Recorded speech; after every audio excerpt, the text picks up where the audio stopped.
എല്ലാവർക്കും Naushad Dubai life സ്റ്റൈലിലേക്ക് സ്വാഗതം. ഇന്നൊരു ഗീ റൈസാണ് ഉണ്ടാക്കുന്നത്. ഗീ റൈസ് വളരെ സിമ്പിളാണ്, ഒരു പെട്ടെന്ന് ഉണ്ടാക്കാൻ പറ്റുന്നൊരു സാധനമാണ്.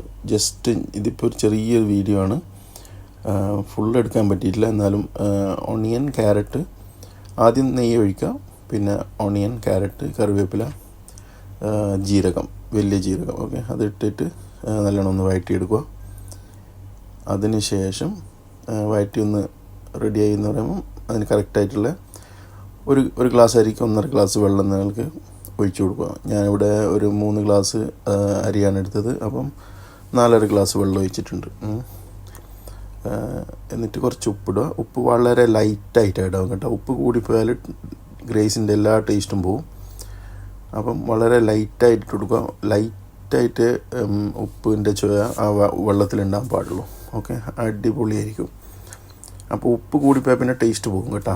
അപ്പോൾ ഉപ്പ് കൂടാൻ പാടില്ല, ലൈറ്റായിരിക്കണം. അപ്പം വെള്ളം തിളച്ചതിന് ശേഷം അരി ഇട്ട് ഞാൻ ഓൾറെഡി അരി ഇട്ട് നല്ല ഒന്ന് ഇളക്കി റെഡിയാക്കിയതിന് ശേഷം നല്ല ഒന്ന് ഇളക്കി കൊടുക്കുക.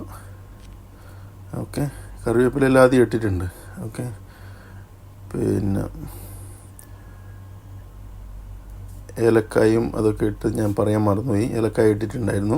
ഓക്കെ, ഇതൊരു ഫസ്റ്റ് വീഡിയോ ആയതുകൊണ്ട് കുറച്ച് ലാഗിങ് ഉണ്ട്. അപ്പം ഒന്ന് ഇളക്കി റെഡിയാക്കിയതിന് ശേഷം മൂടി വെച്ച്. ഓക്കെ, മൂടി വെച്ച് വളരെ ഫ്ലെയിം നേരത്തെ ഹൈയിലായിരുന്നു, ഇപ്പം ഫ്ലെയിം ലോയിലായി കൊടുക്കുക. വളരെ ലോയിലാക്കിയിട്ട് മൂടി വെച്ചിട്ട് ഓക്കെ കുക്ക് ചെയ്യുക. ലോ ഫ്ലെയിമാണ് വേണ്ടതിന്. ആദ്യം തിളക്കുന്നവരെ ഹൈ ഫ്ലെയിമിലിട്ടിട്ട് പിന്നെ കംപ്ലീറ്റ് ലോ ഫ്ലെയിമിലായി കൊടുക്കുക. മൂടി വെച്ചിട്ട് വെയിറ്റ് ചെയ്യുക. കുറച്ച് കഴിഞ്ഞ് ഏകദേശം ഒന്ന് വെള്ളം വറ്റി എന്ന് പറയുമ്പം മൂടിയെടുത്ത് ഒന്ന് ഇളക്കി കൊടുക്കുക. വേണ്ട, നല്ല അടിപൊളി നെയ്ച്ചോറ് റെഡി ആയിട്ടുണ്ട്. ഏകദേശം ഒരു 5-6 മിനിറ്റും കൂടി കഴിഞ്ഞാൽ ഗീ റൈസ് റെഡി ആയിരിക്കും. അപ്പോൾ ഇതൊന്നും കൂടി ഇളക്കിയതിന് ശേഷം ഒന്നും കൂടി ഒന്ന് മൂടി വെക്കണം. ഫൈനൽ കംപ്ലീറ്റ് വെള്ളം ഒന്ന് വറ്റി നല്ല അടിപൊളി റൈസായിട്ട് വരും. സിമ്പിൾ പരിപാടിയാണ്. ഒരു 10 മിനിറ്റ്സ് 15 മിനിറ്റ്സേ വേണ്ടൂ ഗീ റൈസ് ഉണ്ടാക്കാൻ.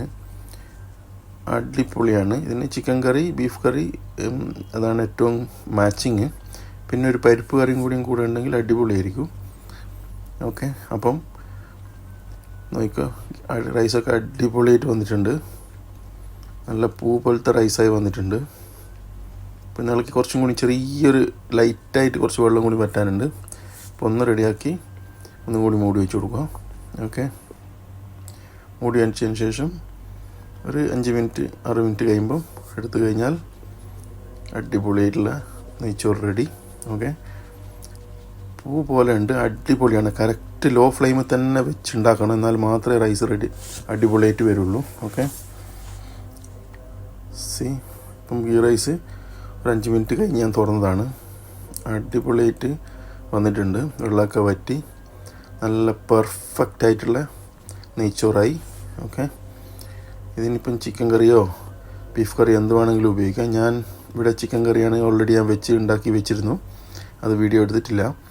ഇപ്പോൾ ഗീ റൈസാണ് അടുത്ത വീഡിയോ ചെയ്യാം നമുക്ക്. ചിക്കൻ കറി, അടിപൊളി ചിക്കൻ കറി ഓൾറെഡി ഞാൻ ഉണ്ടാക്കി വെച്ചിട്ടുണ്ട്. അപ്പോൾ നോക്കിക്കോ, റൈസ് നല്ല പെർഫെക്റ്റ് ആയിട്ട് വന്നിട്ടുണ്ട്. ഇതാണ് അടിപൊളി ghee rice. Okay, ghee rice ഇത് റെഡി ടു സെർവ് ആണ്. ഓക്കെ, നമുക്ക് പൂ പോലെ ഉണ്ട്, അടിപൊളി റൈസ്. അതിൻ്റെ കൂടെ ഇപ്പം ഞാൻ ഇതിൻ്റെ കൂടെ ഒരു ഇതാണ് റൈസ് അടിപൊളിയായിട്ടുണ്ട്. നോക്കിക്കോ, ഓക്കെ, കറക്റ്റ് വന്നിട്ടുണ്ട്. കൂടുതലും വന്നിട്ടില്ല, കുറവായിട്ടില്ല, അടിപൊളിയാണ് റൈസ് കേട്ടോ. ഇതുപോലെ കറക്റ്റ് ആയിരിക്കണം. ഇതിൻ്റെ കൂടെ ചിക്കൻ കറി ഞാൻ ഓൾറെഡി വെച്ചതാണ്. ചിക്കൻ കറിയും അടിപൊളി ചിക്കൻ കറി വെച്ചിട്ടുണ്ട്. ഇതും ലോ ഫ്ലെയിമിൽ ഉണ്ടാക്കണം, അല്ലെങ്കിൽ ഹൈ ഫയറിൽ ഉണ്ടാക്കി കഴിഞ്ഞാൽ എല്ലാത്തിനും ടേസ്റ്റ് പോകും.